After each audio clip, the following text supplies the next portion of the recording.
Puji Tuhan, selamat malam Bapak Saudara, Salam. Malam hari ini kita kembali berjumpa dalam acara online Discipleship. Kita masih membahas tentang hidup dalam berkat. Nah, Bapak Saudara, malam hari ini kita akan melanjutkan pelajaran kita, bagaimana apa yang telah kita pelajari semalam, tentang bagaimana hidup di dalam berkat. Kita sekarang paham, masalah diberkati atau tidak, ini tergantung kita tinggal di mana. Karena hanya ada dua tempat, yaitu daerah kutuk dan daerah berkat. Ketika kita ada di daerah berkat, segala sesuatu menjadi mudah. Kenapa? Sudah tersedia. Allah sudah menyediakannya, Allah telah mengerjakannya di dalam kehidupan kita, sehingga kita hanya menikmati di dalam Dia.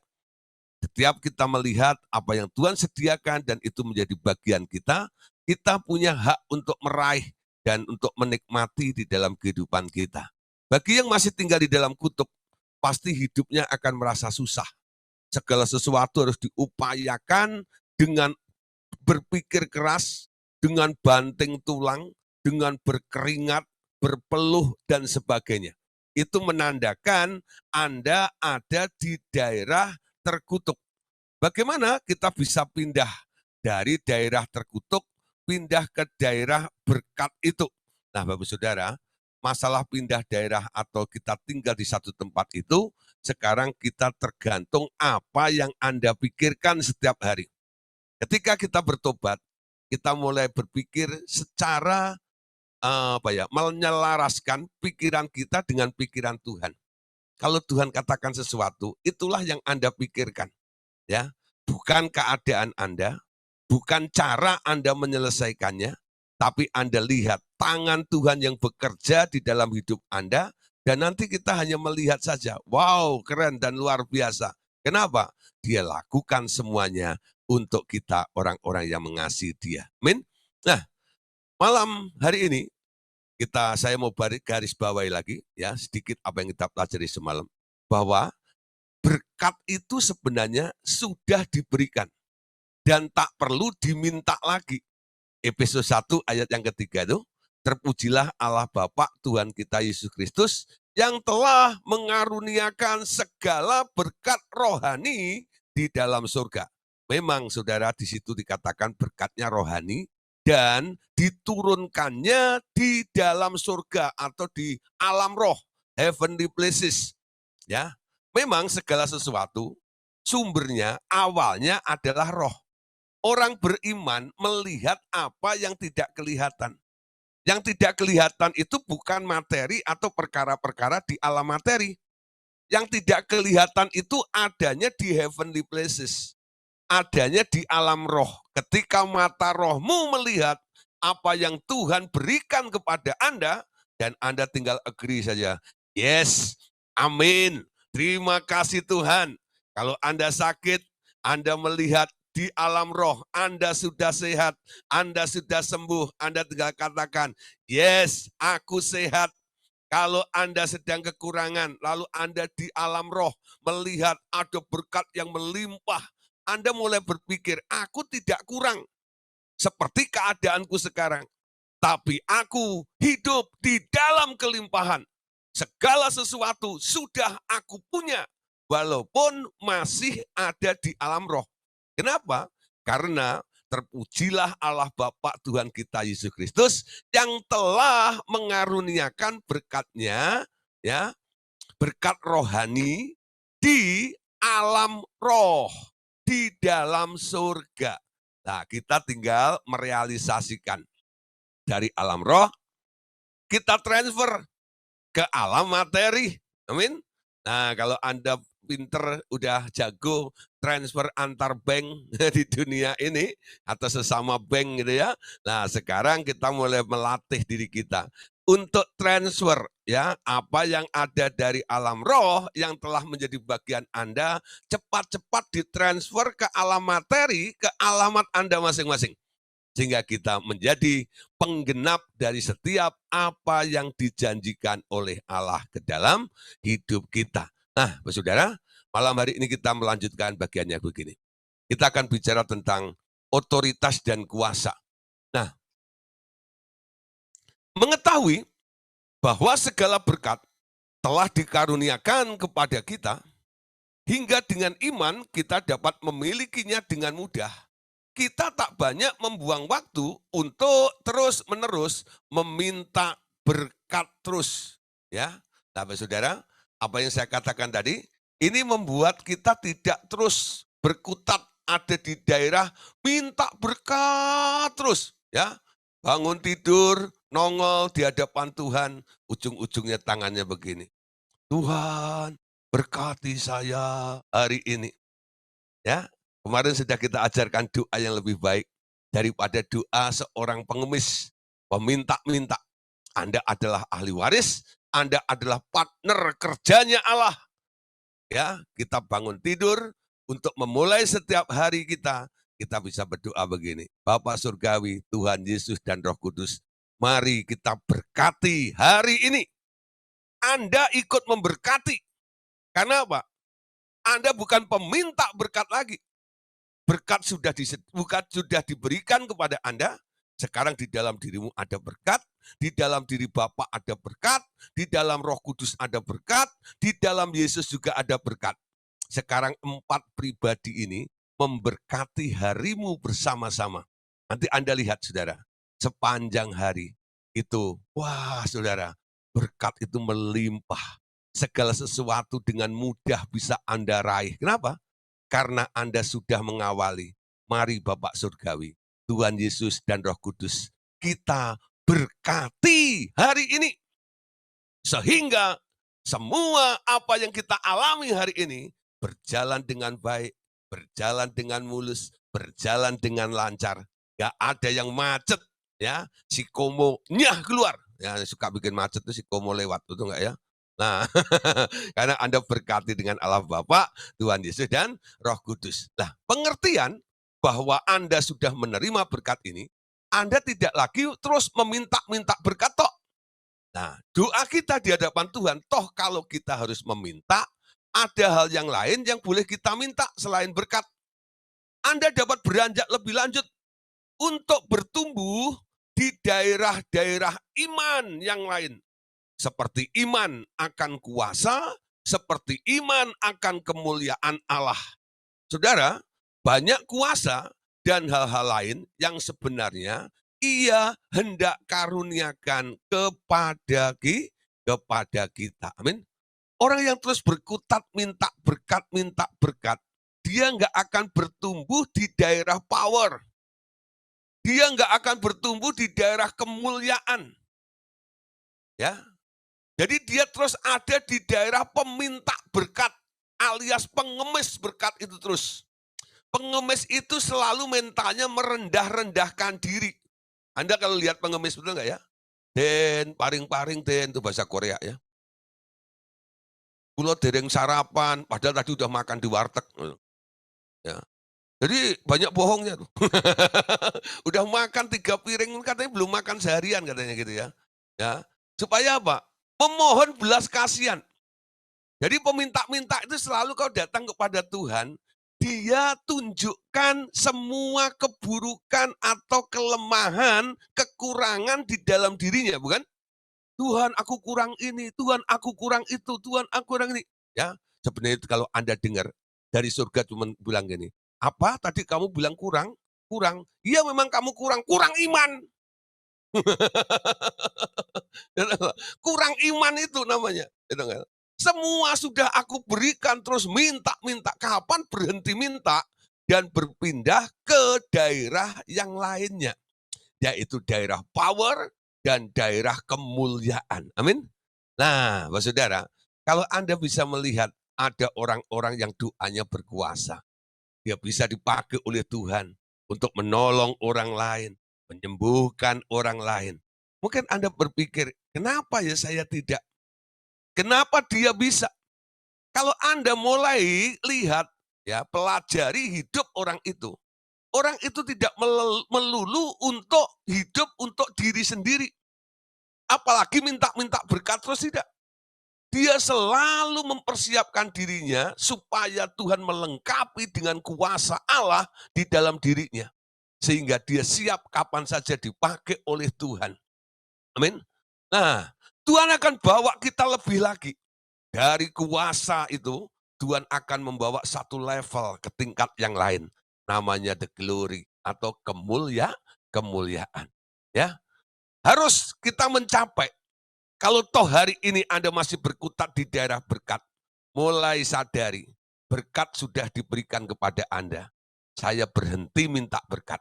Saya mau mengerti tentang Tuhan yang telah menyediakan dan memberi berkat kepada saya. Saya mau bertumbuh lagi ke daerah kuasa dan daerah kemuliaan itu. Amin. Kita baca bersama-sama Matius pasal 28, ayat 18 sampai ayat yang ke-19. Yesus mendekati mereka dan berkata, "Kepadaku telah diberikan segala kuasa di surga dan di bumi."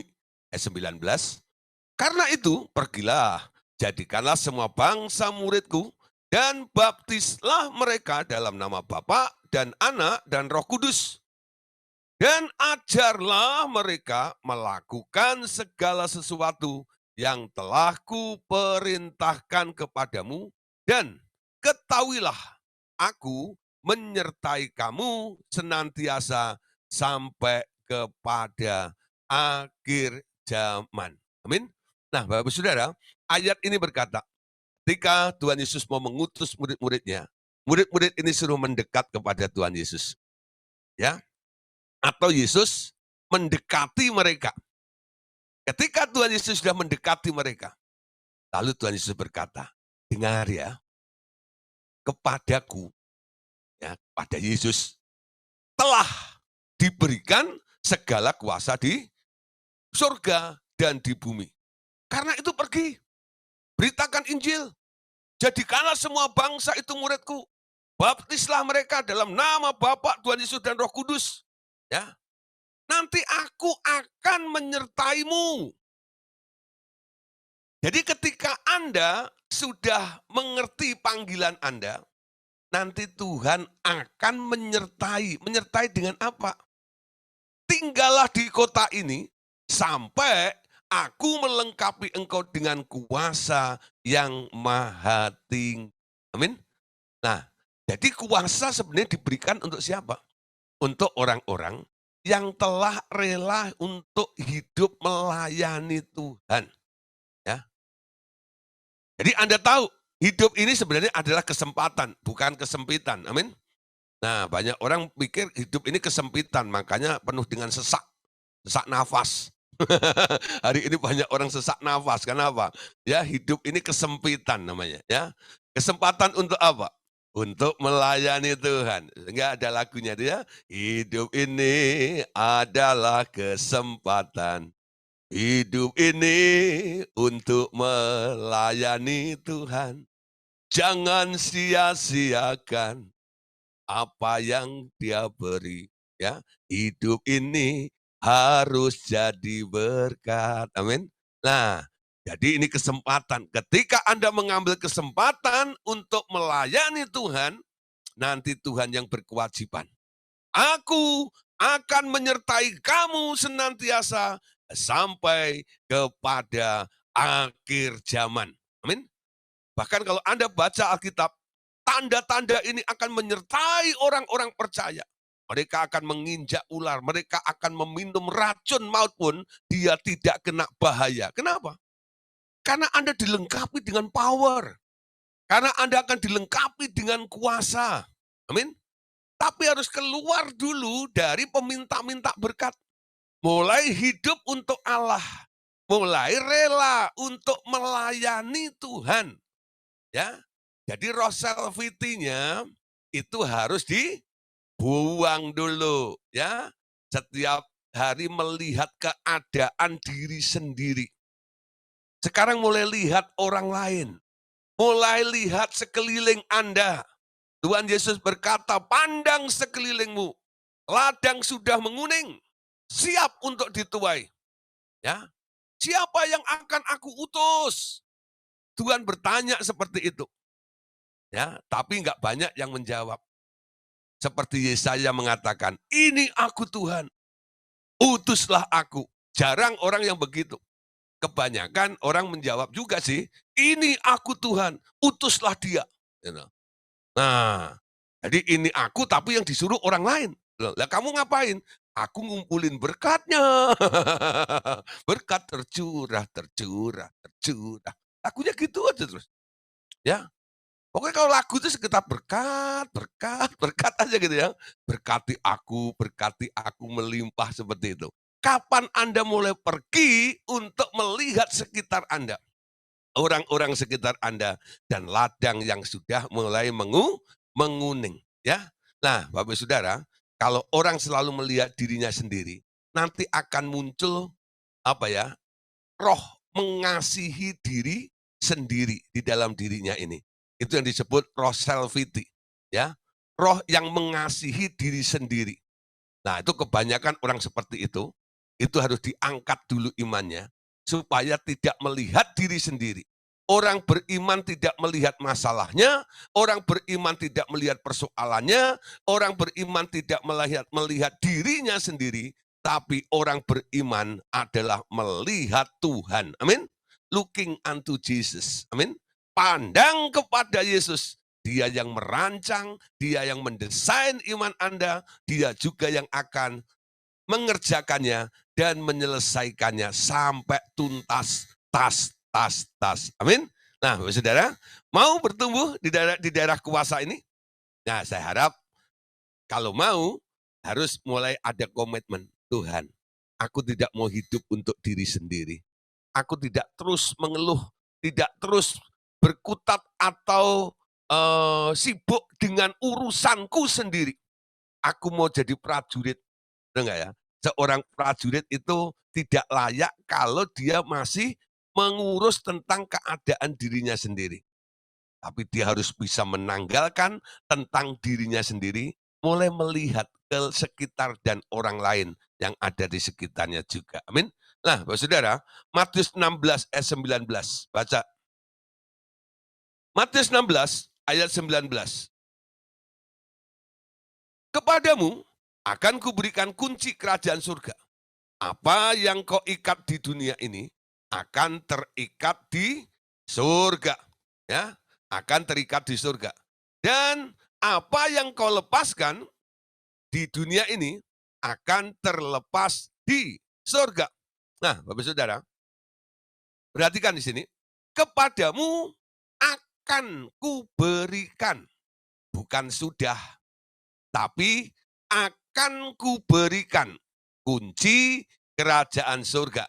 Nah, kalau di bahasa Indonesianya hanya disebut kunci. Tapi kalau dalam bahasa Inggris pakai case, ya jadi kunci-kunci kerajaan surga. Kuncinya jamak, kuncinya banyak. Apa yang kau ikat di dunia akan terikat di surga, dan apa yang kau lepaskan di dunia ini akan terlepas di surga. Jadi segala sesuatu sekarang tergantung siapa? Tergantung yang pegang kunci. Ya, tergantung yang pegang kunci. Siapa yang pegang kunci? Yang diberi kepercayaan untuk pegang kunci itu.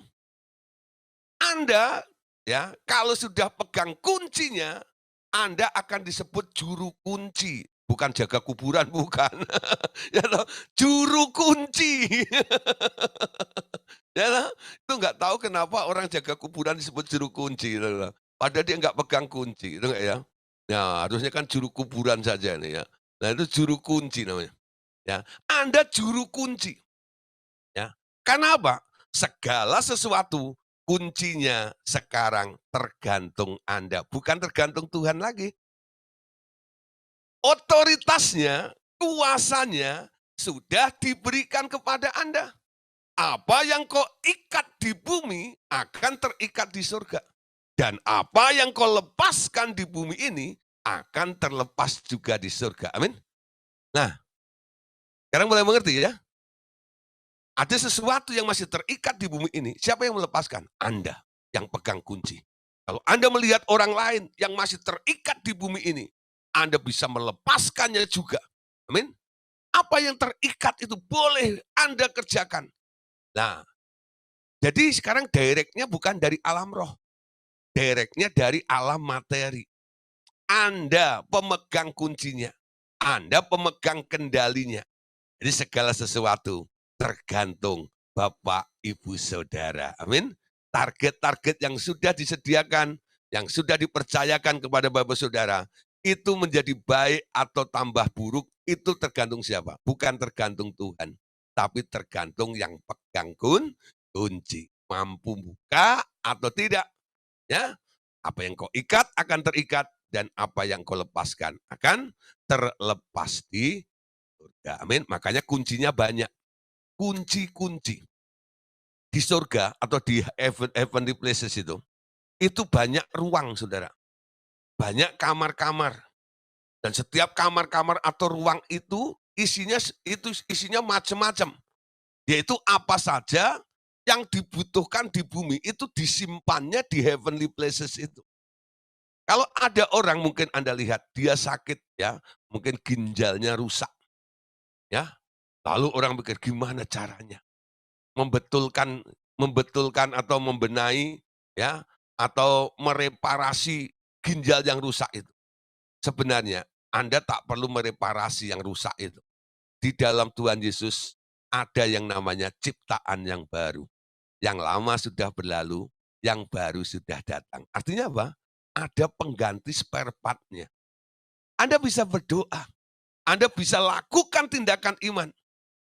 Aku ganti dengan ginjal yang baru. Dalam nama Tuhan Yesus. Artinya apa?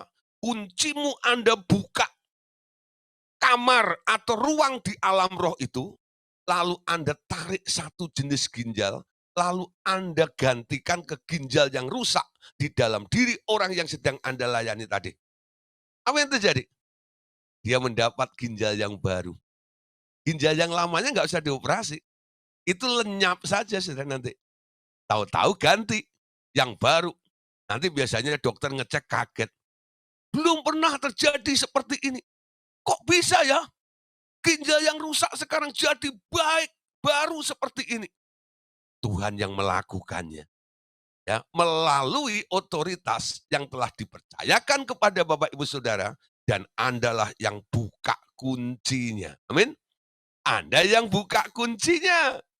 Kunci-kunci kerajaan surga sudah dipercayakan kepada Bapak, Ibu, Saudara. Amin. Nah, sekarang nangkep ya. Doanya mulai mengerti. Anda pegang kunci. Jadi nggak melulu ngerepotin Tuhan terus. Tuhan, tolong dong bukain pintu sana. Yang buka bukan Tuhan. Yang buka Anda. Kuncinya sudah ditaruh di Anda. Kuncinya di mana sekarang? Kuncinya itu di mulutmu. Amin. Apa yang Anda katakan, apa yang kamu ikat akan terikat, apa yang kamu lepaskan akan terlepas. Jadi Anda cuma cukup ngomong itu, terbuka, terlepas, terikat. Ya, itu seperti orang buka kunci. Jadi mulai latih diri Anda. Ketika Anda berkata, aku lepaskan. Jadi setiap Anda ngomong seperti itu, Anda mulai belajar membayangkan. Ada sesuatu yang terikat, yang sedang Anda buka. Jadi bukan asbun, asal bunyi. Ya, apalagi asma, asal mangap. Ya. Asal ngomong, kadang-kadang gitu. Karena niru, kemarin Benihin ngomong begitu. Ya gua Benetton, dia Benihin, gua Benetton. Ya. Nah, dia kemarin bilang gitu, aku lepaskan. Lalu Anda ikut-ikut, aku lepaskan. Benihin bisa melepaskan, tapi Anda nggak bisa melepaskan. Anda mulai bertanya-tanya, kenapa Benihin bisa saja tidak? Karena waktu Benihin mengatakan, aku lepaskan, Benihin membayangkan orang yang di depannya yang sedang terikat dengan tali itu sudah dilepaskan. Amin. Nah, Anda ngomong tok tanpa membayangkan sesuatu. Mulai ya, sambil ngomong, mulai belajar membayangkan. Awal-awalnya mungkin itu pikiranmu sendiri sih. Tapi lama-lama karena Anda latih, ya, Anda latih setiap ngomong membayangkan. Setiap ngomong membayangkan sesuatu terjadi seperti apa yang Anda ucapkan. Nanti lama-lama, saudara, Anda akan menemukan kebenarannya. Jadi pertama-tama latihan dulu. Ya, belum tentu Anda ngomong langsung jadi. Saya dulu juga begitu, awal-awal doain orang sakit bukan tambah sehat. Orang cuman sakit ringan di rumah, saya doain masuk rumah sakit, tambah parah. Ya. Oh iya, orang di rumah sakit saya doain masuk ICU, sudah. Lebih parah lagi, sudah. Nah, orang di ICU saya kejar, saudara, gitu ya. Saya doain, saya tengking, nyah keluar dalam nama Tuhan Yesus. Betul, saudara, keluar bareng rohnya, mati. Saya mulai bingung, saudara. Ya, firman-Nya berkata sembuhkan orang sakit, bukan bunuhlah orang sakit, lu enggak? Kenapa setiap doain orang sakit tambah parah, bahkan tambah mati? Lalu Tuhan bilang, kamu enggak konsekuen, ya. Kamu kurang fokus, ya. Kamu asal bunyi saja. Kamu cuma niruin Andreas Samodra, katanya. Betul, saudara. Saya dulu ngebeo terus. Saya perhatiin Pak Andreas pelayanan begitu. Oh gitu ya nengking orang gitu. Lalu saya cuma ikutin, oh gitu ya. Gitu. Saya ikut, ya. Lama-lama saya tanya sama Pak Andreas, Pak, kenapa Bapak nyembuhin orang, doain orang sembuh? Saya doain orang kok tambah mati. Lalu Pak Andreas ketawa, hahaha. Kenapa Pak? Saya dulu juga begitu. Oh punya pengalaman juga ya Pak? Iya. Nah sekarang belajar Gideon ya, kalau doain jangan asbun ya, sambil membayangkan manusia itu punya dua tubuh, tubuh jasmani dan tubuh roh. Jangan pelototi tubuh jasmaninya, tapi pelototi tubuh rohnya. Yang kamu ubah adalah sesuatu yang ada di alam roh. Apa yang kau ikat di bumi akan terikat di alam roh. Apa yang engkau lepaskan di bumi akan terlepas di alam roh. Amin.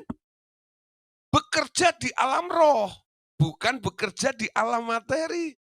Dokter, para psikolog, mereka melakukan penyembuhan di alam materi. Tapi hamba-hamba Tuhan, anak-anak Allah, mereka mengerjakan segala sesuatu dari bumi, dikerjakannya di alam roh. Amin. Kuncinya dari bumi bukanya. Tapi prosesnya itu terjadi perubahan bukan di bumi, tapi di alam roh. Ketika di alam roh sudah mulai berubah, semua kan berubah. Ya, dan Anda tahu itu sudah berubah. Karena dia jamah dan ada perubahan seperti itu. Lalu Anda mulai deklarasikan. Anda kasih konfirmasi kepada orang yang Anda doain. Ibu, ibu sudah sembuh. Anda bukan sedang menghibur-hibur orang itu, bukan. Anda melihat di alam roh, tubuh rohnya sudah sembuh. Tubuh jasmaninya belum. Anda memberitahu dia, ibu sudah sembuh. Anda nggak bohong. Anda lihat di alam roh, yang tadinya tubuh di alam roh itu juga sakit, sekarang sudah sembuh. Anda sembuhkan. Tahu nggak? Nah, sekarang Anda kasih tahu, Ibu, kamu sudah sembuh. Coba bilang dengan saya ya. Siapa bilang saya sakit? Omong kosong. Saya sudah sembuh oleh bilur-bilur Tuhan Yesus. Saya tidak sakit. Nah, kalau orangnya di rumah sakit, bilang, Bu, kalau orang sembuh, itu tinggalnya di mana? Ya, di rumah, Pak. Oh, gitu. Ibu pengen pulang? Ya pengen, Pak. Di sini mahal. Ya sudah, Bu, ya. Imannya dipulihkan dulu, nanti setelah itu Ibu pulang. Ya, lah Bapak Ibu Saudara, malam hari ini kita mulai belajar ya. Bertumbuh karena Tuhan juga memberikan otoritas. Otoritas itu kunci. Kuncinya sekarang ada di dalam Anda. Kunci itu sebenarnya ada di mulut Anda. Amin. Makanya Amsal mengatakan, mati dan hidup dikuasai oleh lidah. Barang siapa menggemakannya, dia akan memakan buahnya. Hati-hati dengan omongan Anda. Setiap Anda ngomong, Anda sedang puter anak kunci. Amin. Itu pintu apa yang Anda sedang buka? Kalau Anda sedang kecewa, lalu Anda bilang, aduh sial nih. Anda membuka gudang sial namanya. Betul nggak? Nanti barang-barang sial akan keluar semuanya. Hati-hati dengan omongan Anda. Buka pintu gudang yang baik-baik. Ada nggak? Mulai bernubuat untuk diri Anda sendiri. Berkati dirimu sendiri. Amin. Dengan berkata yang benar. Bukan berkata yang positif ya. Berkata yang benar. Jangan salah ngomong. Kalau ajaran positive thinking, dia berkata, berkatalah yang positif. Tapi kekristenan, Tuhan Yesus mengajar kita untuk berkata benar. Amin. Benar itu bukan positif. Benar itu absolut. Betul nggak? Keluar dari Allah. Percayakan kepada Anda. Kamu akan mengetahui kebenaran, dan kebenaran itulah yang akan memerdekakan kamu. Bukan sekedar ngomong positif, tapi harus berbicara tentang kebenaran. Yesus adalah jalan, kebenaran, dan kehidupan. Amin. Bukan jalan positif dan kehidupan, tapi kebenaran itu. Amin. Lukas pasal 9, ayat 1. Ya. Saya cerita yang ini mungkin panjang bisa 3 jam nggak selesai. Ya, nanti kesaksiannya boleh ditanyakan di tanya jawab nanti. Ya. Lukas 9, ayat 1. Maka Yesus memanggil ke-12 muridnya, lalu memberikan tenaga dan kuasa kepada mereka untuk menguasai setan dan untuk menyembuhkan penyakit-penyakit. Amin. Nah, Bapak Saudara, Tuhan Yesus memberikan modal kepada kita. Kuasa itu, yaitu tenaga dan kuasa. Power and authority. Ya. Nah, power itu tenaga, kuasa itu adalah otoritas. Ya. Jadi tenaga dan otoritas atau kuasa diberikan kepada Anda. Ya. Bapak Saudara, dua hal ini seperti mata uang yang punya dua sisi. Ya. Ada kepala dan ekor. Nah, coba saudara, kalau uang itu Anda belah, ya tinggal kepala atau tinggal ekornya saja, atau satu sisi, pasti nggak laku. Betul nggak? Tuhan itu memberikan dua hal ini kepada Anda semuanya. Ya, melengkapi Anda dengan kuasa dan otoritas. Jadi jangan hanya Anda berpikir Anda sudah punya otoritasnya. Tapi Anda juga harus yakin kan, pastikan bahwa Anda punya tenaganya juga, punya kuasanya juga. Atau sebaliknya, Anda jangan hanya berpikir aku sudah cukup punya kuasanya, tapi Anda tidak ada pada otoritasnya juga. Ya, orang yang punya tenaga tapi nggak punya otoritas jadinya kuli bangunan. Betul nggak ya? Ada ngerti ya? Kuli bangunan itu punya tenaga, tapi nggak punya otoritas. Jadi hanya disuruh-suruh seperti itu lah ya. Nah itu kerjaan yang rendah sekali ya. Nah Anda anak Allah, diberi power and authority. Anda diberi kuasanya dan diberi tenaganya. Bapak Saudara, orang yang punya kuasa, tapi nggak punya tenaga, itu juga nanti akan mudah jatuh, akan mudah dikalahkan. Satu hari, saudara, ada seorang kepala desa, ya, di mana di kampung itu sedang terjadi banyak perampokan, sering ada perampokan seperti itu. Lalu kepala desa ini dia berpikir, aduh kasihan ya warga saya dirampok ini dan itu. Bagaimana caranya? Aku harus ancam dong. Aku kan punya kuasa, aku kan punya otoritas, ya. Aku kan punya otoritas di tempat ini. Oleh sebab itu, aku mau buat surat pernyataan yang aku akan tempel di setiap pohon atau di setiap tembok-tembok, ya. Aku tantang itu si perampok ini supaya dia tidak lagi masuk ke kampung saya ini. Lalu ditempel, yang rampok, ya. Jangan hanya datang di malam hari. Kalau kamu memang berani, temui saya. Aku nanti lawan kamu. Dia merasa punya otoritas di situ. Apa yang terjadi, saudara? Setelah ditempel tulisan-tulisan seperti itu, ya. Nah, apa yang terjadi? Besoknya seluruh kampung ini kaget karena kepala desanya itu didapati mati di tengah jalan. Mayatnya dilempar saja di tengah jalan itu oleh si perampok-perampok itu, ya. Gara-gara dia tempelin dan nantang si perampok-perampok itu. Dia merasa punya kuasa. Lalu digantilah pemimpin yang baru. Pemimpin yang baru ini juga sama, dia pengen menyelesaikan masalah supaya terjadi kenyamanan dan keamanan di kampungnya itu, ya. Nah, dia belajar dari kesalahan pemimpin yang lama. Niatnya baik, tapi persiapannya kurang, ya. Apa yang dilakukan oleh pemimpin yang baru itu? Dia kumpulin para taruna-taruna, anak-anak muda semuanya, ya. Lalu mereka mulai bermusyawarah. Bagaimana kita menangkap itu para perampok yang merugikan kampung kita ini, yang bikin resah di kampung kita ini. Lalu mereka mulai sepakat, kita bikin ronda ya, harus ada yang berjaga-jaga, bawa pentungan kayak bawa apa semuanya. Nah, dibagilah anak-anak muda ini mulai pasang strategi ya.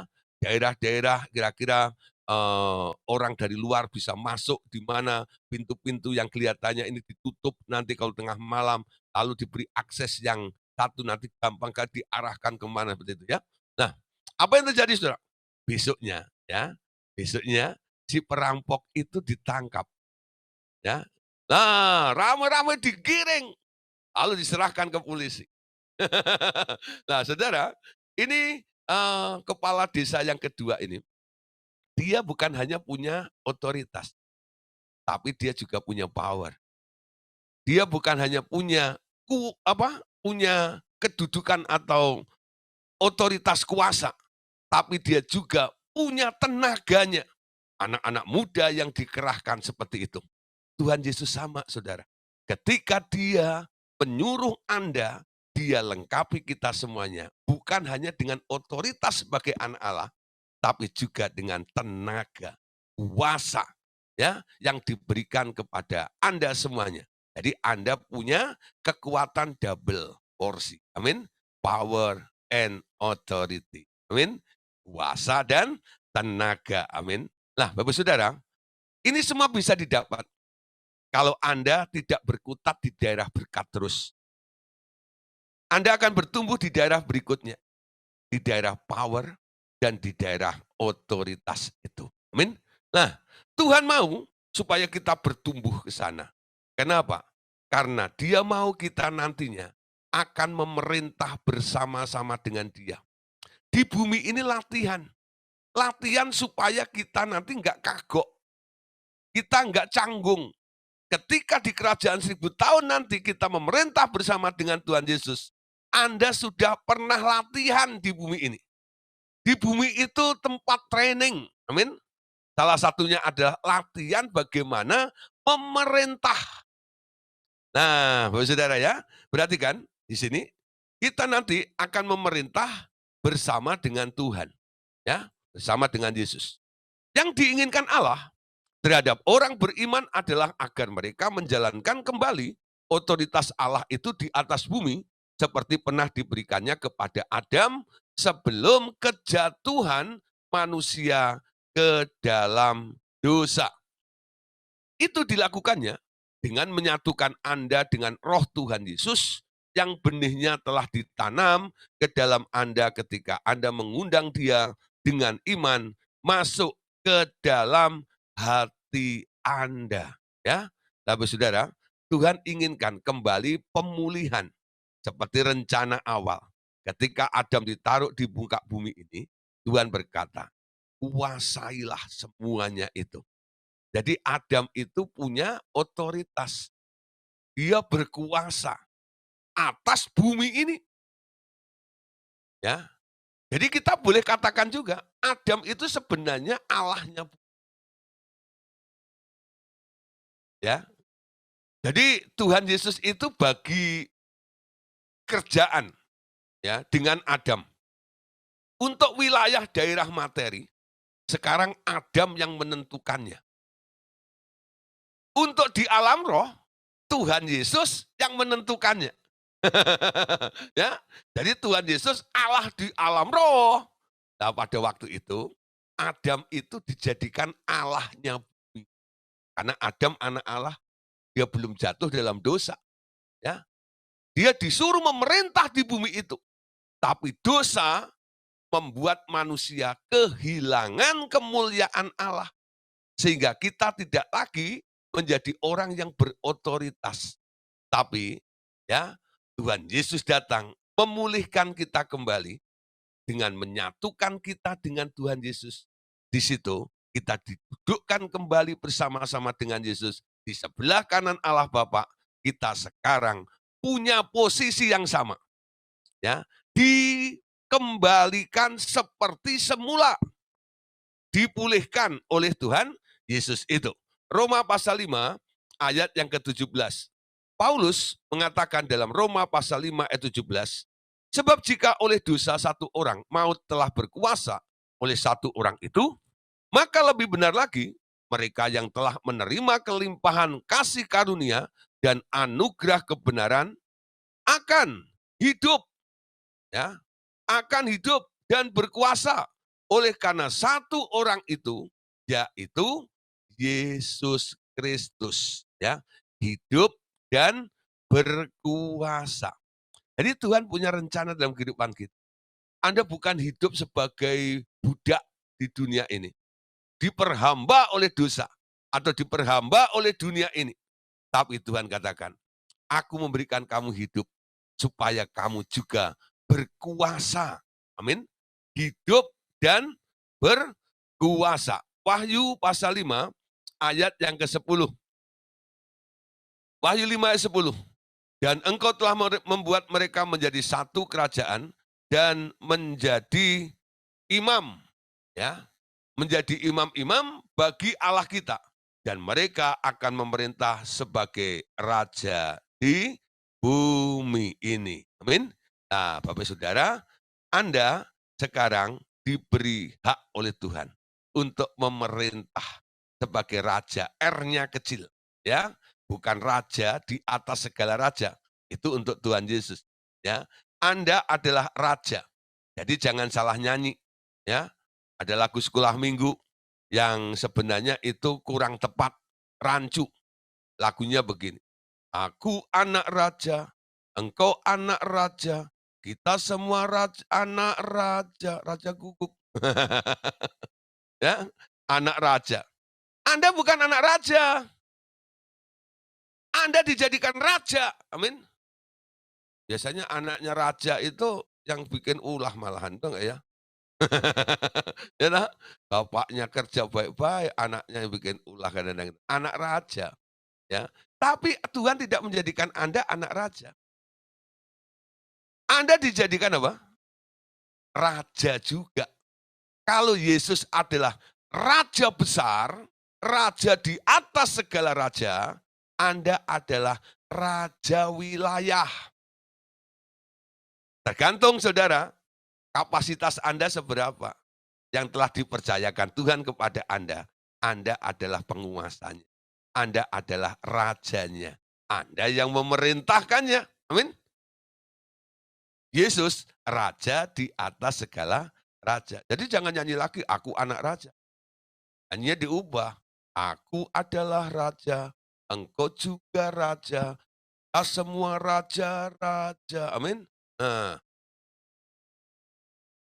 aku adalah raja, ya, engkau juga raja, kita semua raja-raja. Haleluya, puji Tuhan. Amin. Nah, lagunya begitu, bukan anak raja. Ya. Nah, ada istilah, saya mau lurusin tentang istilah-istilah dulu. Ya, masih ada yang bilang anak Tuhan. Ya. Tuhan nggak punya anak, yang punya anak Allah, Bapa. Jadi yang betul anak Allah, bukan anak Tuhan. Amin. Nah, Anda saudaranya Tuhan. Ya, yang disebut Tuhan, yang diangkat menjadi Tuhan atau Adonai, itu adalah Yesus yang mengangkat Bapaknya. Karena engkau taat, maka aku beri nama di atas segala nama, setiap lutut bertelut, setiap lidah mengaku, Yesus adalah Tuhan. Amin. Nah, Yesus adalah Tuhan, Lord, Adonai. Itu namanya Yesus. Yesus nggak punya anak. Yesus koko, big brother. Amin. Dia saudara besar kita, kohde. Amin. Nah, Anda adiknya Yesus. Jadi jangan pakai istilah lagi anak Tuhan. Anda pakai anak Allah. Jangan pakai anak raja. Anda akan dijadikan raja juga. Amin. Anda raja kecil, Yesus raja di atas segala raja. Ya, awas ya. Jangan sampai masih salah ngomong. Ya, jangan salah ngomong nanti dapat denda, ya. Udah saya kasih tahu ya, masih salah ngomong, ya, nggak bisa. Nah, kita adalah raja-raja itu. Amin. Nah, Bapak Saudara, kita lanjutkan sekarang. Iman, ya, itu perlu tindakan. Karena iman tanpa tindakan itu sebenarnya mati adanya. Amin. Ya. Nah, lanjutkan.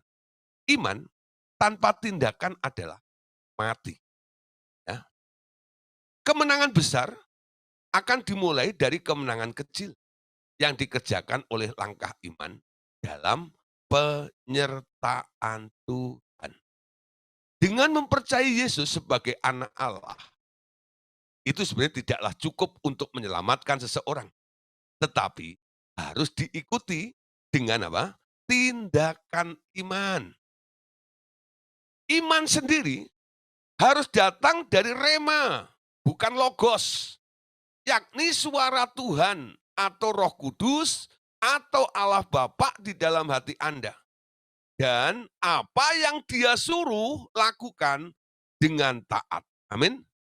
Jadi kita hanya melakukan apa yang Dia perintahkan saja. Baca Yohanes 20 ayat yang ke-31. Tetapi semua yang tercantum di sini telah dicatat supaya kamu percaya bahwa Yesuslah Mesias Anak Allah dan supaya kamu oleh imanmu memperoleh hidup di dalam namanya. Ya, Yohanes 1 ayat 12 juga mengatakan, tetapi semua orang yang menerimanya diberinya kuasa supaya menjadi anak-anak Allah, yaitu mereka yang percaya dalam namanya. Tadi dikatakan bahwa mempercayai Tuhan Yesus itu belum seluruhnya ya menyelamatkan Anda.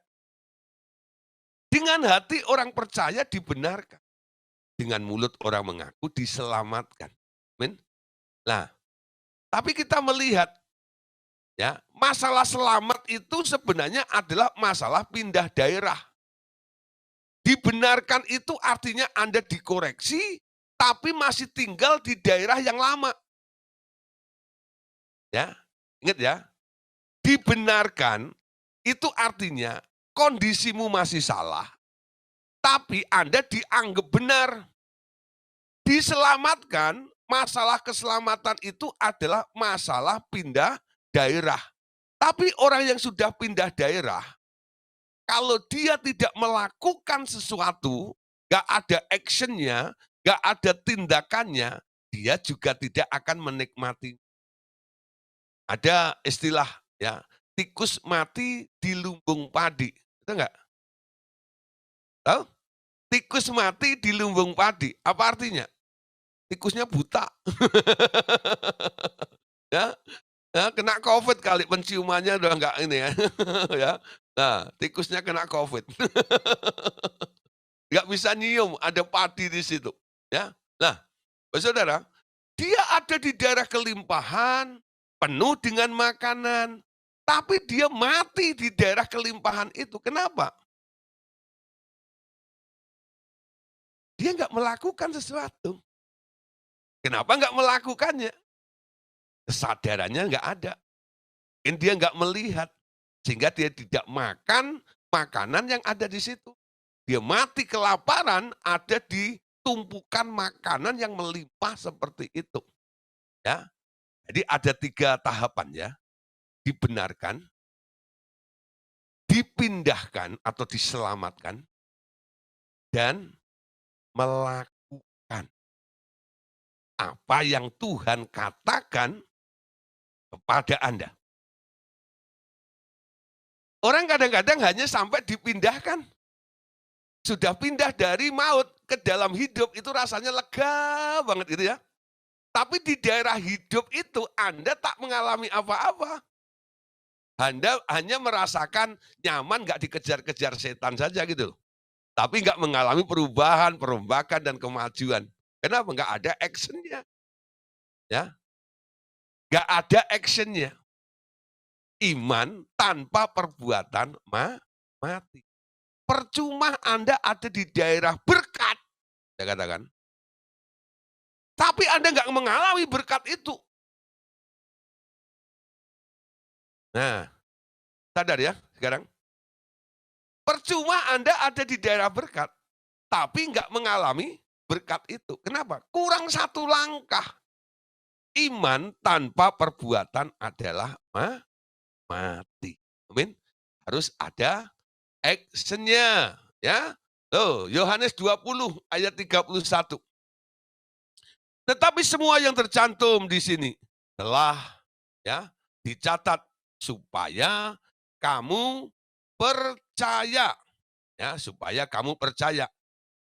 Sorry. Bahwa Yesuslah Mesias Anak Allah, dan supaya kamu oleh imanmu, kan, oleh imanmu memperoleh hidup dalam namanya. Ya, sekali lagi, semua yang tercantum di sini telah dicatat supaya kamu percaya. Nah, apa yang dikatakan Tuhan yang dicatat di dalam logos ini? Anda harus percayai. Bagaimana Anda percaya? Kalau ada yang mengilhamkan kepada Anda, ya, ketika Anda menemukan remanya, ada arahan di dalam hidup Anda mulai melakukannya, Anda akan memperoleh hidup di dalamnya itu.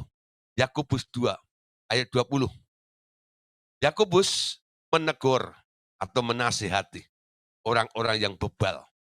Yakobus itu orang berhikmat, Saudara. Ya. Yakobus 2 ayat 20 mengatakan begini.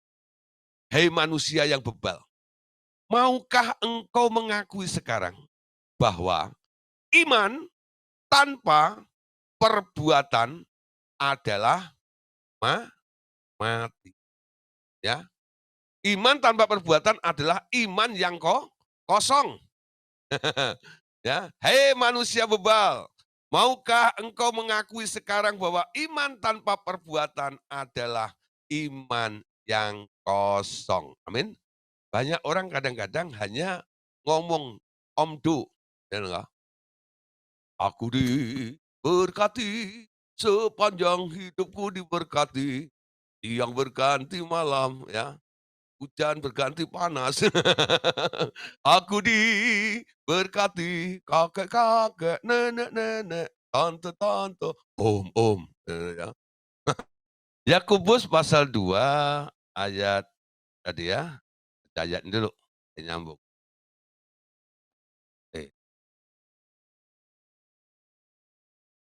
Yakobus 2:20, hai manusia yang bebal, maukah engkau mengakui sekarang bahwa iman tanpa perbuatan adalah iman yang kosong. Amin. Jadi imannya harus ditambah dengan perbuatan. Kalau enggak, imannya adalah iman yang kosong seperti ini. Amin. Kosong artinya apa? Enggak ada apa-apanya. Ya. Nah, terus sekarang.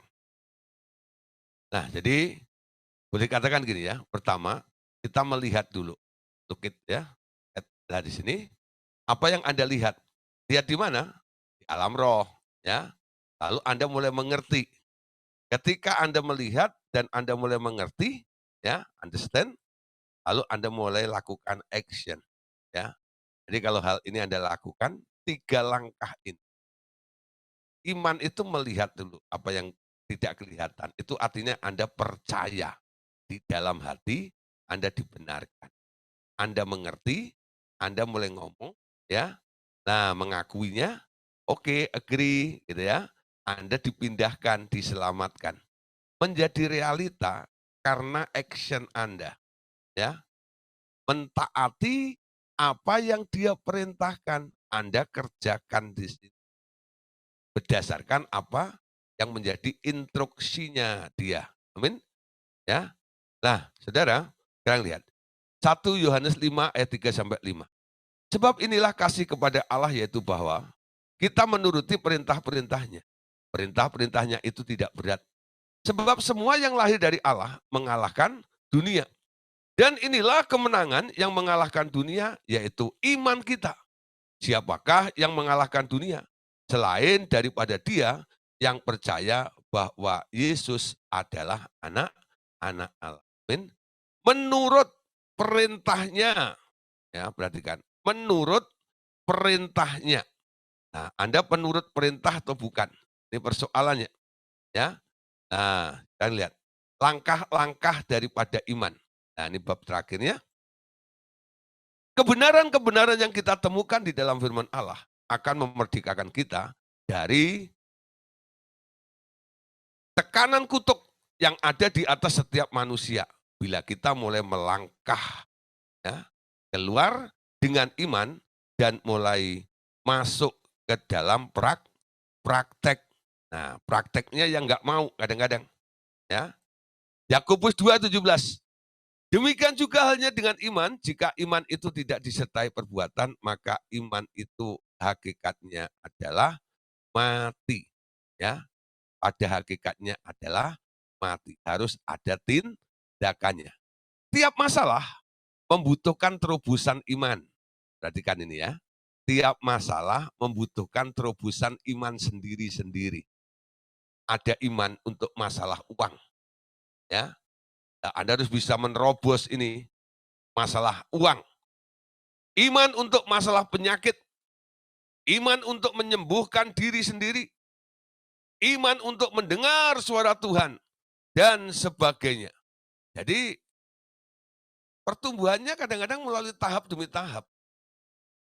Ya, ada orang yang bisa tembus imannya dengan duit itu, wah, setiap doa duit itu mengalir dengan gampang. Tapi kalau doa tentang kesehatannya, sulit sekali dia. Dia selalu mengkonsumsi obat, langganan rumah sakit, ya, selalu jadi langganan dokter ini, dokter itu, dan sebagainya. Tapi untuk masalah duit, wah dia gampang. Doa itu langit terbuka, itu karungan. Tapi untuk masalah kesehatan, ya tadi itu, untuk diri sendiri dia doa nggak sembuh-sembuh. Coba doain orang lain, bukan tambah sembuh, tapi tambah parah, bahkan tambah mati. Nah, berarti apa? Dia belum menerobos di daerah iman kesembuhan itu.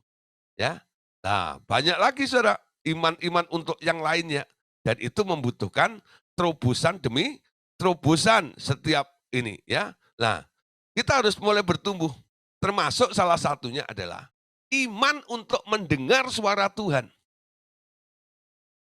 Ini masalah nih. Kalau udah disuruh mendengar suara Tuhan, bilang, Pak, enggak, aku enggak bisa. Anda harus belajar mendengar suara Tuhan itu dengan iman. Sampai Anda menerobos bariernya, ya, sampai Anda bisa benar-benar dengar suara Tuhan. Kalau Anda tidak dengar suara Tuhan, Anda itu domba sesat namanya. Ya, domba sesat itu domba yang enggak nurut, enggak dengar suaranya. Sehingga maunya jalan sendiri. Amin. Nah, mulai belajar ya, menerobos daerah-daerah iman bagian apa saja. Mungkin Anda sudah mendoakan orang sakit sembuh karena ikut SOS, enggak ya? Wah, ya. Nah, tapi di daerah duit Anda ngalami amburadul, betul enggak ya? Nah, Anda harus mulai bertumbuh di daerah iman, di daerah duit itu. Mulai belajar, bertindak juga. Ya. Nah, sampai Anda mengerti tentang mekanisme duit itu bagaimana. Ya. Ketika Anda mulai berkata, duit itu bukan Tuhan yang aku kejar. tapi duit itu adalah sarana hamba yang akan melayani aku. Ya, pengertian Anda dapat, sikap Anda benar tentang uang, nanti uang itu gampang mengalir dalam diri Anda. Amin. Nah, saudara, lanjut ya sedikit lagi. Yakobus 2 ayat 22. Kamu lihat bahwa iman bekerja sama dengan perbuatan-perbuatan. Dan oleh perbuatan-perbuatan itu, imanmu menjadi sempurna. Amin. Nah, ini digambarkan oleh Yakobus dalam pasal 2 ayat 26. Sebab seperti tubuh tanpa roh adalah mati, demikian jugalah iman tanpa perbuatan adalah mati. Iman tanpa perbuatan adalah mati. Nah, Bapak Saudara, malam hari ini kita sudah menyelesaikan tentang masalah hidup dalam berkat. Saya percaya kita semua akan mengalami terobosan demi terobosan. Ya, mulai malam hari ini angkat terus develop iman Anda. Ya, apa yang harus dikerjakan, seperti apa yang kita bahas bersama-sama malam hari ini. Otoritas dan kuasanya telah diberikan kepada Bapak Ibu Saudara semua. Amin. Mari Bapak Saudara, di Tuhan Yesus memberkati kita semuanya. Amin.